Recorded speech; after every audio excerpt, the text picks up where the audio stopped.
Yes, I'm Roman and welcome to my channel. For today's video, I will try a Chinese snack. I have never been to China, even though it's on my travel list. And this I got from a friend of mine whilst I was working in the United States.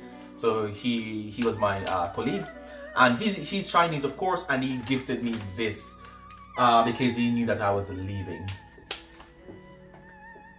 By the way, I have no idea what it's saying because I can't read Chinese.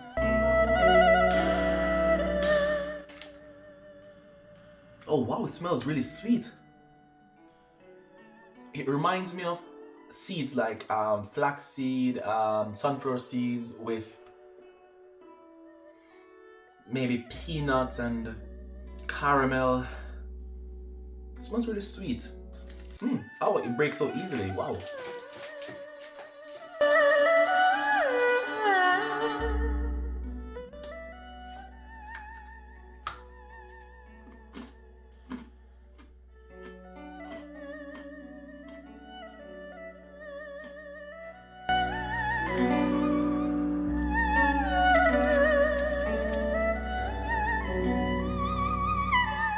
It's not bad. It's not bad at all.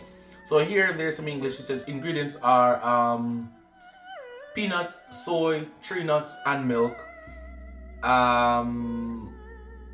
Black sesame seeds, sugar, maltose, and salt. It tastes like something I've eaten before, but it's an interesting snack. So if you know the name, please let me know in the comments down below. I will try and see if I can do some search online to find out what the name is. And yeah, that's pretty much it. I hope you like this video. Please like, subscribe, share, leave a comment, and I'll see you next time. Ciao, ciao.